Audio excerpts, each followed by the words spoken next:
नमस्कार दोस्तों, जय हिंद जय भारत। तो दोस्तों, जैसे कि थंबनेल आपने देख लिया है, YesWorld.io जो ये एक न्यू टोकन लॉन्च हुआ है भारत के अंदर, जिसके फाउंडर भी एक भारतीय हैं, डॉक्टर संदीप चौधरी जी। मैंने पिछली वीडियो में भी इनको थोड़ा जिक्र किया था। तो ये एक क्रिप्टो करेंसी टोकन है जो 2022 में ही भारत में लॉन्च हुआ है और अभी इसके यह प्री लॉन्चिंग पर है। 24 अप्रैल 2024 को इसकी वर्ल्ड वाइड लॉन्चिंग होगी दुबई से। तो मुझे ये लगता है कि यह आने वाले समय का एक क्रांति होगी भारत के अंदर, खासकर क्रिप्टो करेंसी जो चल रही है वर्ल्ड वाइड के अंदर, उनको देखते हुए भारत के अंदर इसका ही राज होगा और आने वाले समय में इसी की मार्केट वैल्यू होगी। तो सबसे पहले चलो हम थोड़ा ब्रीफ हिस्ट्री देख लेते हैं क्रिप्टो करेंसी की। शायद आप लोगों में से बहुत को इस बारे में पता भी होगा क्रिप्टो करेंसी क्या है, कौन कौन सी क्रिप्टो करेंसी आज तक आई है और क्या क्या इनका मार्केट में वैल्यू है। तो सबसे पहले तो क्रिप्टो करेंसी की बात करते हैं तो जो पहली क्रिप्टो करेंसी थी वर्ल्ड की, बिटकॉइन, उनके जो फाउंडर थे वो थे सातोशी नाकामोतो। हालांकि आज तक ये भी नहीं पता है कि वो एक सिंगल मैन थे या एक ग्रुप ऑफ मैन थे, इसके बारे में भी कोई जानकारी है। लेकिन उन्होंने जो बिटकॉइन जो शुरू में जब उनके एक मेल्स आई थी, उस मेल को आप यहाँ पे पढ़ भी सकते हो। उन्होंने इसमें लिखा था कि जब कोई एक्सचेंज करते हैं दो पार्टीज, एक पार्टी दूसरे पार्टी को कोई भी एक्सचेंज करता है, उसके मिडिल में कोई भी मिडिल मैन उसका नहीं होना चाहिए, कोई भी उसके ऊपर कोई भी किसी फाइनेंस अथॉरिटी या किसी गवर्नमेंट का किसी प्रकार का कंट्रोल नहीं होना चाहिए। दो व्यक्ति चाहे तो आपस में जैसे मर्जी खुल के एक्सचेंज कर सकते हैं अपनी करेंसी को, अपने पैसों को, या किसी भी प्रकार का अपना लेन देन हो उसको।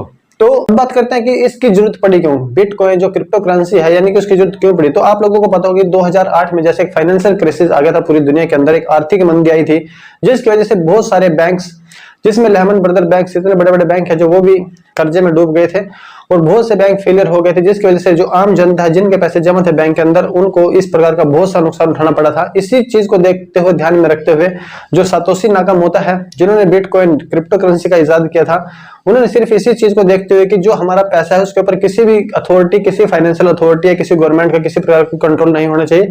जो हमारे पैसे हैं उसके ऊपर हमारा खुद का कंट्रोल होना चाहिए और हमारी खुद की मर्जी होनी चाहिए उसको यूज करने में। और जिस प्रकार आपने 2016 में देखा होगा, एक जब श्री नरेंद्र मोदी की सरकार ने 8 नवंबर 2016 को रात को 8 बजे अनाउंस कर दिया था कि कल से 500 और 1000 के नोट बैन है, तो उस समय किस प्रकार 500 और 1000 के नोट सिर्फ एक कागज के टुकड़े में बदल गए थे। तो ऐसा वो तभी कर सकते हैं क्योंकि जो भारतीय रुपया है उसके ऊपर आरबीआई का कंट्रोल है, जो यूएस का डॉलर है उसके ऊपर सेंट्रल बैंक ऑफ यूएसए का।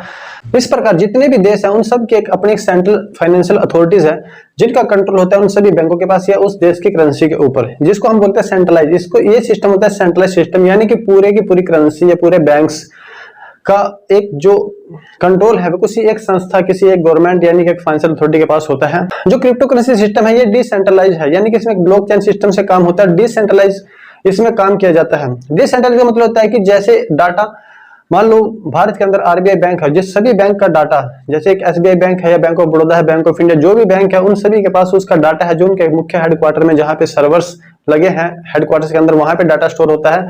पूरा डाटा आरबीआई के अंदर स्टोर होता है। या जिस प्रकार आधार कार्ड बनते हैं तो आधार कार्ड का डाटा भी किसी एक हेडक्वार्टर्स के पास स्टोर है। इसी प्रकार वोटर कार्ड है या कोई भी है, चाहे सीबीएसई बोर्ड हो चाहे एचबीएसई बोर्ड हो, सबका डाटा, जितने भी डिपार्टमेंट्स है, जितने भी हेडक्वार्टर्स, उनका डाटा उनके हेडक्वार्टर में सभी के सेव रहता है।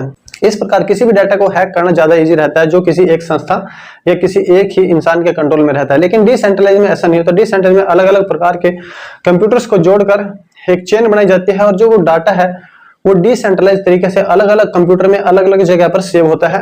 जो भी ट्रांजैक्शन होती है क्रिप्टो करेंसी को खरीदने में, चाहे एक ट्रांजैक्शन हो, चाहे दो हो, चाहे बाई हो, चाहे सेल हो, चाहे एक्सचेंज हो, तो उसकी ट्रांजैक्शन एक ब्लॉक के अंदर सेव होती है। उस ब्लॉक की कैपेसिटी होती है, जैसे ही वह ब्लॉक भर जाता है तो उसकी चेन में दूसरा ब्लॉक जुड़ जाता है। इस प्रकार एक ब्लॉक से दूसरा ब्लॉक, दूसरा ब्लॉक से तीसरा ब्लॉक, सारे ब्लॉक्स आपस में जुड़े होते हैं। और जो डाटा होता है, जो पूरे कंप्यूटर्स हैं दुनिया के जिनमें माइनर्स काम करते हैं, तो वो सभी के अंदर एक दूसरे के अंदर वो डाटा सेव होता है। यानी कि एक डाटा एक कंप्यूटर में या एक ही संस्था के पास सेव नहीं है, वो अलग अलग देशों में अलग अलग कंप्यूटर पर अलग अलग जगह पे सेव है। इस प्रकार अगर कोई भी ट्रांजैक्शन होती है, तो जैसे यहां से मैंने अपने फोन से कोई ट्रांजैक्शन की, अपने फोन से मैंने कोई सेल या एक्सचेंज या बाई का कोई भी ट्रांजैक्शन की, तो ये ट्रांजैक्शन जाएगी मेंस जहां पे सर्वर लगे हैं, वहां पे माइनर्स इनको कैलकुलेशन करेंगे। वहां पे इनका कैलकुलेशन ये नहीं कि कोई इंसान करता है, बहुत ही डिफिकल्ट कैलकुलेशन होती है मैथमेटिकली, और कंप्यूटर साइंस जो है इसको समझ सकते हैं, हम इतना समझ भी नहीं पाएंगे। लेकिन उस कैलकुलेशन को फिर वेरीफाई किया जाता है सभी कंप्यूटर्स के द्वारा। जब सभी कंप्यूटर्स उसको एग्री करते हैं, वेरीफाई करते हैं, तभी वह डाटा सेव होता है। और एक डाटा सेव करने के लिए 51% यानी कि आधे से ज्यादा कंप्यूटर्स का जो है वो उसमें वोट होना चाहिए कि हाँ ये जो ट्रांजैक्शन है, ये जो भी चीज है, इसको जो वेरीफाई किया है ये सही है। इस प्रकार जो सेंट्रलाइज चीज एक ही जगह पर सेव है उसको हैक करना आसान है, लेकिन जो डिसेंट्रलाइज अगर एक जगह एक ही डाटा अन्य जगह पर सेव है, बहुत सारे कंप्यूटर्स के अंदर सेव है, तो उसको हैक करना बहुत ही मुश्किल होता है। जो क्रिप्टो करेंसी है वो डिसेंट्रलाइज सिस्टम पर कार्य करती है। नंबर 2, क्रिप्टो करेंसी, ये इसको हम बोल सकते हैं डिजिटल करेंसी। इसको कोई भी व्यक्ति जो एक किस्म से एसेट्स के रूप में देख सकता है। एसेट हम बोल सकते हैं डिजिटल फॉर्म में कोई वैसी चीज जिसको हम अपने निवेश के लिए प्रयोग करते हैं। जैसे आम जीवन में हम सोना, प्रॉपर्टी, कार, गाड़ी, घर, मकान, प्लॉट जो भी है, जहां पर हम पैसा निवेश करते हैं और ये सोचते हैं कि कुछ समय बाद हमें ये पैसा कोई ना कोई फायदा देकर जाएगा। जितने में आज कोई चीज खरीदी है तो आने वाले समय में इस चीज का हमें बेनिफिट होगा, अगर हम इसको बेचेंगे तो हमें ज्यादा पैसा मिलेगा। नंबर 1 तो कारण है क्रिप्टो करेंसी का ये कि ये डिजिटल एसेट है, जहां पर हम अपना पैसा निवेश करते हैं ये सोचकर कि आने वाले भविष्य में हमें अच्छा रिटर्न मिलेगा। नंबर 2, कुछ देश और जो कुछ इसको बनाने वाले हैं उनका मानना है कि आने वाले समय में जो ये अभी करेंसी चली है, सभी देश के जो एक सेंट्रलाइज सिस्टम के अंदर रुपया, करेंसी, डॉलर, यूरो जो भी है, ये इसको एक्सचेंज कर देगा आने वाले समय में। और शायद ऐसा हो भी सकता है भविष्य में, जैसे जैसे 2G की जगह 3G, 3G की जगह 4G, 5G, बाइक की जगह सेल्फ स्टार्ट बाइक आई है, गाड़ियों में भविष्य में जिस हिसाब से टेक्नोलॉजी और साइंस बढ़ती जा रही है, तो हो सकता है जो वर्तमान करेंसी है इसको ये रिलीफ कर दे या इसको रिलीव भी कर दे। और अब बात करते हैं भारत के अंदर क्रिप्टो करेंसी लीगल है या नहीं लीगल है। पीछे भी आप लोगों ने सुना भी होगा कि बहुत सारी ऐसी अफवाहें भी आई थी, कुछ ऐसे न्यूज भी आए थे जिसमें यह बताया था कि भारत के अंदर क्रिप्टो करेंसी बैन है, लेकिन ऐसा नहीं है। 2018 में जो हमारे फॉर्मर वित्त मंत्री थे श्री अरुण जेटली जी, उन्होंने एक बार आके जो उनके 2018 के बजट में कहा था कि इसको बैन किया जाएगा, लेकिन बैन का मतलब ये नहीं था कि क्रिप्टो करेंसी के एक्सचेंज, सेल या बाई पर बैन है। उन्होंने बताया कि इसको लीगल टेंडर नहीं माना जाएगा। तो लीगल टेंडर से दोस्तों हम ये समझ सकते हैं कि जैसे हम दुकान पे जाते हैं 10 रुपए देके एक दूध का लस्सी का पैकेट लेते हैं, तो इसको क्रिप्टो करेंसी को हम इस प्रकार से यूज नहीं कर सकते कि हम यस वर्ड का एक टोकन वहां पे देके, बिटकॉइन का एक टोकन वहां पे देके वहां से दूध, लस्सी या ब्रेड खरीद सके। लेकिन आज के दिन ऐसा है, लेकिन भविष्य में ऐसा नहीं है। भविष्य में ऐसा होने वाला है यस वर्ड जो टोकन है उसके साथ, कि आप इससे लीगल टेंडर जैसा काम 2020 में कुछ जो क्रिप्टो करेंसी के फेवर में थे, उन्होंने एक सुप्रीम कोर्ट में केस किया था आरबीआई और गवर्नमेंट ऑफ इंडिया के विरुद्ध में। हालांकि जो फरवरी मार्च 2020 में वो कोर्ट ने भी इस डिसीजन को माना था कि क्रिप्टो करेंसी की लेन देन पर किसी प्रकार का कोई भी बैन नहीं होना चाहिए। ये तो जो हमारे मौलिक अधिकार है उनके आर्टिकल 91 अल्फा में जो एक व्यक्ति, कोई भी व्यक्ति किसी प्रकार का बिजनेस या ऑक्यूपेशन कर सकता है, उसके खिलाफ सुप्रीम कोर्ट ने इसको माना था। और फिर जो भारत सरकार ने इस पर बैन लगाया था उसका मेन कारण था कि जो क्रिप्टो करेंसी इसके नेगेटिव इफेक्ट्स जो भी है उनको देखते हुए भारत सरकार ने इस पर बैन लगाया था। क्योंकि देखो ये सेंट्रलाइज नहीं है, ना इसके ऊपर कोई फाइनेंस अथॉरिटी है, ना कोई गवर्नमेंट है, ना इसके ऊपर किसी का कोई कंट्रोल है। ये एक डिसेंट्रलाइज है। आप चाहे तो आप अपनी खुद की एक क्रिप्टो करेंसी बाजार में लॉन्च कर सकते हो। आपको थोड़ा कंप्यूटर साइंस और मैथमेटिकल नॉलेज होना चाहिए। आप अपने खुद की क्रिप्टो करेंसी बनाकर भी इसमें लॉन्च कर सकते हो। इसलिए इसमें स्कैम और फ्रॉड्स होने का ज्यादा ही चांस रहता है। जैसे 2018 में एक भारत के अंदर ही अमित नाम से किसी शख्स ने इस प्रकार का फ्रॉड किया था और लगभग 2000 करोड़ रुपए लेकर वो भाग गए थे इंग्लैंड में, लेकिन उनको कोई नहीं जानता था। लेकिन जो डॉक्टर संदीप चौधरी जी हैं, ये वर्ल्ड वाइड फेमस है, एलन मस्क की तरह बिजनेसमैन एक उभरते हुए हैं भारत के अंदर। नासा के साथ मिलकर ऐसा प्रोजेक्ट तैयार कर रहे हैं, इन्फ्लेक्टर, जो हीट को ऑब्जर्व करता है और जो आने वाली दुनिया की सबसे बड़ी डिमांड होगी वो इन्फ्लेक्टर ही होगी, क्योंकि जिससे धरती को बचाने का जो मेन काम है वो इन्फ्लेक्टर के जरिए ही अभी किया जाएगा, जिससे जीरो कार्बन उत्सर्जन होगा। अगर हम गाँव में भी किसी को पैसा उधार देखते हैं तो उसका बिहेवियर, पैसे कितने दिन में वापस करेगा भी या नहीं करेगा, इस प्रकार देख कर ही हम अपना पैसा गांव में लगाते हैं। लेकिन अगर आप संदीप चौधरी जी की प्रोफाइल देखोगे तो देख क्या पता लगा सकते हो, इतने बड़े स्टार्टअप हैं वो। उन्होंने वाईफाई स्टडी, अनअकैडमी, बैंक साथी और नासा के साथ मिलकर जो इंडिया इन्फ्लेक्टर, जिसका 27 देशों से अभी कॉन्ट्रैक्ट भी आ चुका है खरीदने का। तो यस वर्ल्ड पर इसलिए भरोसा आप कर सकते हैं, जो उनके ओनर है, जो उनके फाउंडर है डॉक्टर संदीप चौधरी जी, बहुत ही उभरते हुए बिजनेसमैन है। और धरती क्लाइमेट चेंज को लेकर धरती को बचाने के लिए 22 जुलाई 2022 को अभी उनको एक जो स्टार सीईओ का अवार्ड भी गुरुग्राम में दिया गया था। अब अगर हम बात करें कि हमें क्रिप्टो करेंसी में इन्वेस्ट करना चाहिए या नहीं करना चाहिए, तो मेरा मानना यह है कि दोस्तों आने वाले फ्यूचर को देखते हुए, टेक्नोलॉजी और साइंस को देखते हुए, भविष्य को देखते हुए, 2010 में जो बिटकॉइन है जो आया था, लॉन्च हुआ था मार्केट के अंदर, उस समय उसका रेट 20 रुपए था एक बिटकॉइन का रेट। अगर हम 100 रुपए के उस समय भी 5 खरीदते तो आज हमारे पास लगभग 95 लाख रुपए होते। और एक समय ऐसा था जब एलन मस्क ने ट्वीट किया था कि हम अपनी टेस्ला गाड़ी बेचने के लिए बिटकॉइन को एज ए करेंसी इस्तेमाल करेंगे। उस समय बिटकॉइन की डिमांड इतनी ज्यादा बढ़ गई थी कि उसका जो प्राइस है वो 60 लाख तक मार्केट में पहुंच चुका था। लेकिन उसका कुछ महीने बाद ही जो एलन मस्क उन्होंने फिर ट्वीट किया था कि हम बिटकॉइन को एज ए करेंसी टेस्ला को सेल करने में इस्तेमाल नहीं करेंगे। तो उस समय बिटकॉइन की कीमत 60 लाख से घटकर 30 लाख पर आ गई थी, लेकिन आज भी है 19 लाख पर टिकी हुई है, यानी कि लगभग $23,000 के आसपास आज एक बिटकॉइन की है। अब अगर बात हम ये करते हैं कि हम यस वर्ड में ही पैसा क्यों लगाए, तो दोस्तों देखो आज के दिन लगभग 20,000 यानी कि 10,953 एक्टिव क्रिप्टो करेंसीज हैं पूरी दुनिया के अंदर, जो अलग अलग एक्सचेंज प्लेटफॉर्म पर लिस्टेड हैं। चाहे तो आप किसी भी एक्सचेंज प्लेटफॉर्म जैसे अभी ट्रस्ट वॉल्ट है, कॉइन्सबिट है, कॉइनस्विच है, जुबेर है, जेपे है, आप इन पर चेक भी कर सकते हो इनका रेट, इनकी सेलिंग प्राइस, वैल्यू एक्सचेंज किस प्रकार क्या करना होता है। जो यहाँ पर आप लिस्ट देख रहे हो इसके अंदर आप बिटकॉइन का रेट देख लो 23,000 के पार है, लिथी का रेट भी $300 से ऊपर है, इथेरियम का रेट भी $1,600 के आसपास है। जो हमारे उत्तर भारत में मैंने उसका पहले किसी जो क्रिप्टो करेंसी का नाम सुना था वो थी एलपीएनटी का रेट हालांकि पिछले 10-15 दिन से $4 उससे नीचे ही चल रहा है।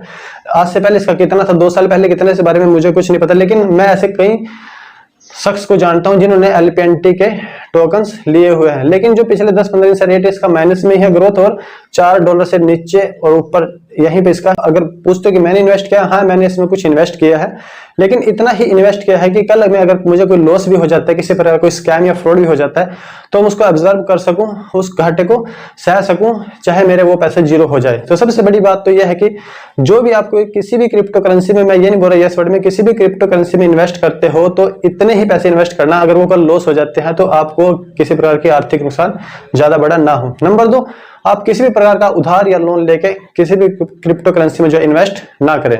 बात यह है कि यस वर्ड टोकन में ही क्यों इस्तेमाल करें। देखो दोस्तों आज के दिन अगर हम इसमें एक $200 का भी इस्तेमाल करते हैं, निवेश करते हैं, तो जो यस वर्ड टोकन है, यस वर्ड की तरफ से हमें डेली $1 मिलता है। उस $1 के हमें फिर टोकन हम एक्सचेंज कर लेते हैं, जैसे कि मैं भी करता हूं। तो उस $1 के टोकन आज के दिन 97 है, लेकिन यही टोकन आप यहां पे दे सकते हो। एक समय $1 के अंदर 192 टोकन मिलते थे जब मैंने इन्वेस्ट किया था यस वर्ल्ड के अंदर। उस समय भी $1 के 116 टोकन मिलते थे, उसके बाद 114 हुए, 112 हुए, 108, 101 और आज 97। आज के दिन वर्तमान में 97 टोकन मिल रहे हैं $1 के, यानी कि इनकी वैल्यू डे बाय डे बढ़ रही है। आज भी देख सकते हो 700 प्लस जो परसेंटेज है उस पर ग्रोथ कर रहे हैं जिस दिन से ये लॉन्च हुए हैं। अभी इसकी प्री लॉन्चिंग है, 24 अप्रैल 2024 को इसकी लॉन्चिंग होगी वर्ल्ड वाइड दुबई से।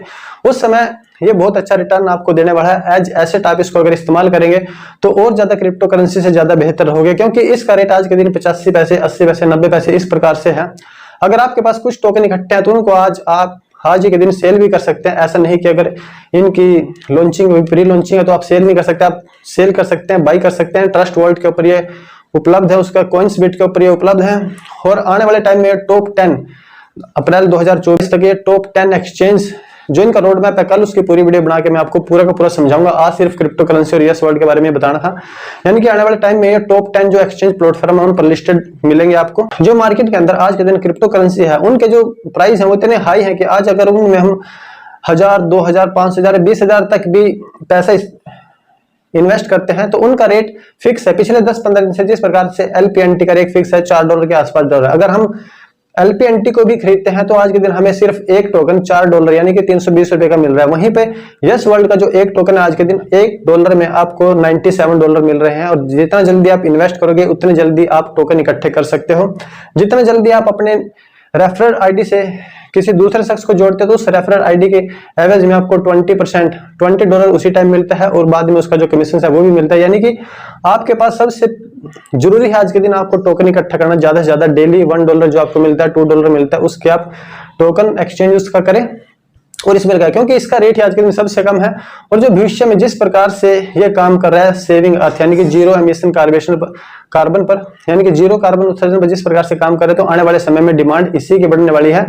जैसे दुनिया का सबसे बड़ा बिजनेसमैन है एलन मस्क और वो अंतरिक्ष और टेस्ला की अपना नाम कमाया है, उसी प्रकार जो डॉक्टर संदीप चौधरी हैं धरती को बचाने में और क्लाइमेट चेंज में, ग्लोबल वार्मिंग को कम करने में, कार्बन उत्सर्जन जीरो करने में उनका बहुत बड़ा योगदान होगा। और इस प्रकार की डिमांड धरती, जो एक नासा की रिपोर्ट आई थी कि अगर ग्लोबल वार्मिंग इसी तरह से चलती रही तो 2040 तक धरती का खत्म होना, ग्लेशियर का पिघलना और वाटर लेवल का बढ़ना तय है। तो इसी चीज को कम करने के लिए जो काम है इन्फ्लेक्टर पर वो डॉक्टर संदीप चौधरी कर रहे हैं और उन्हीं का ही ये यस वर्ल्ड टोकन ही, इसके फाउंडर भी वही हैं। तो उनका प्रोफाइल, बैकग्राउंड और उनके स्टाटस देखकर ऐसा बिल्कुल भी नहीं कह सकते कि यहाँ कोई फ्रॉड या स्कैम होने वाला है। होने को कुछ भी हो सकता है, उसकी हम गारंटी नहीं देते। आप अपने हिसाब से अपनी सर्च करके, अपना एनालिसिस करके ही अपना पैसा इन्वेस्ट करें। नेक्स्ट वीडियो में यस वर्ल्ड के ऊपर बहुत अच्छी वीडियो पूरा का पूरा इनका फ्यूचर प्लान और रोड मैप के सहित आपको देखने को मिलेगा। धन्यवाद, आज के लिए इतना ही काफी। जय हिंद, जय भारत।